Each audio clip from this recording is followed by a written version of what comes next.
The IEY Project is co-funded by the Erasmus Plus program of the European Union. Hello, my name is Yei. You can find out more about the IEY Project at iey-project.eu. In this video, you can see an example of the talking head testimonial format for youth work videos, led by our friend Radek. How have you become a youth worker? Well, me personally, I became a youth worker after a lovely experience I had during a first project I took part in. During that project, which can be called a camp, I found a very nice facilitators and trainers, and I felt so that I want to be one day the same way as they are working. I want to work the same way as they are working, and I want to help young people with their development. After that, I've noticed that there are many possibilities how you can become a youth worker. So me personally, I started as a trainer and as a youth worker in my own NGO, and I started to write and then provide my own projects. In total, I can say that there is no one path how to become a youth worker or how to become a successful youth worker, but I believe there are many ways how you become a youth worker, and I believe it's absolutely up to you if you feel in a way to join some already existing movement or NGO or some group of people, or you want to become a youth worker by your own. And what I can only advise you is to all the time to educate yourself, to follow new trends, and to try to cooperate with as many young people and youth workers as possible, since it's always giving you a new experience. What do you find rewarding being youth worker? Well, one of the first things that comes in mind is that you affect people, you affect their future, you can teach them new things. You can influence what they're going to become in the future. Also, you can see the results. So that's it. If you go through a project and then you see how people in other countries are sharing what they have acquired, what skills and knowledge they acquired on the project, and they share it among the people in their country, I think that's really rewarding. You affect them in a way that they are forming in the future life. So I guess that's it. Is it worth being a youth worker? Yeah, I think it's definitely worth to being a youth worker because you will find a new friends, you will start a new experience on the projects where you can start a new partnership with the other people you will meet there. Also, it's nice to travel to foreign countries.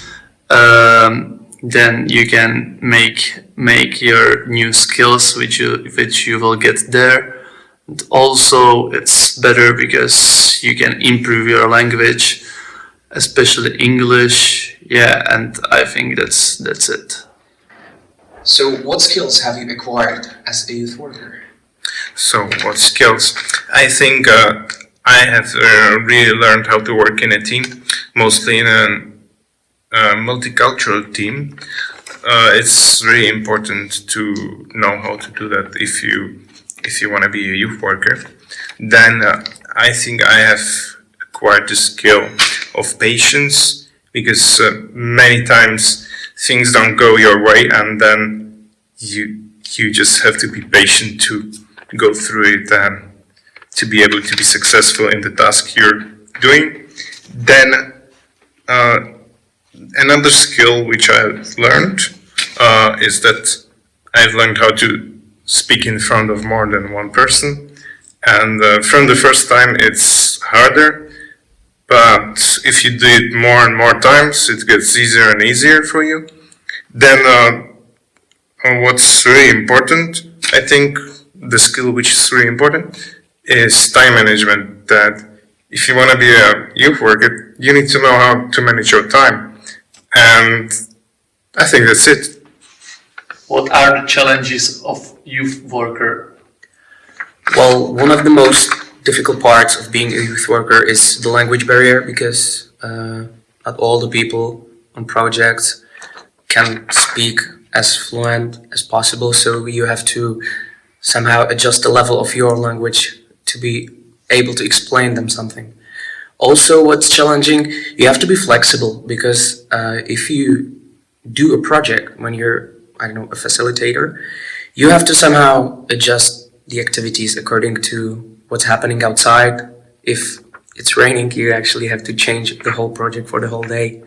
Well, you have to be able to come across your fears. You have to stand in front of people and talk to them. You have to work in group projects, and that's not for everybody. At least the last thing, you have to be able to work with people of different age, because on the project you're among people, there's a gap like maybe 30 years. The youngest one can be 15, the oldest one can be 50. So you have to be able to talk to different ages. So I guess that's it. What advice would you give another youth worker? Well, first advice, and in my point of view, the most crucial, is to be as flexible as possible. Because during youth work and during delivering a session, for instance, you have to understand the group. For instance, for one group, the session you are delivering is going well and is effective. But for another group, it might be absolutely not the way that they are able to accept your information or the information you are trying to deliver. So being flexible is the number one key to become a successful youth worker. Which brings us to another second topic, which is that you have to all the time educate yourself. You cannot expect yourself to have 3 or 4 sessions which are, in your point of view, working well, and that's it. You have to all the time progress. You have to progress yourself, you have to all the time question yourself if the way of delivering you a session or a project or long-term projects, that if it's the way which can work on for several another years. So my advice is all the time educate yourself. Watch the videos on YouTube. Follow websites which are created by another youth workers, which are bringing new topics, new hints, new points to youth work, and try to adapt them to your youth work.